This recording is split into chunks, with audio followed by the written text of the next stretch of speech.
রহমতুল্লাহি ওয়া বারাকাতুহু। মহতারাম দোস্ত বুজুর্গ, আজকে আমরা আমাদের সাগর গোপার সাগরে এসেছি, নদী ধারে আজকে ঘুরতে এসেছি।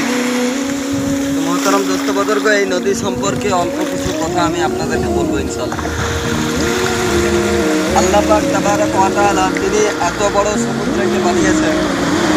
আল্লাহ তাআলা এই সমুদ্রের দ্বারা, আসমানের দ্বারা, জমিনের দ্বারা আল্লাহ পাক জানাতে চাইছেন, বান্দারে তোমরা দেখো আমি আল্লাহ পাক কত মহান, যে আমি আল্লাহ তাআলা এত বড় সমুদ্রকে বানিয়েছি। তোমরা চিন্তা ভাবনা করে দেখো, জোয়ারের সময় পানিগুলো জমে থেকে আসে, আর যখন ভাটা হয়ে যায় তখন পানিগুলো কোথায় চলে যায়।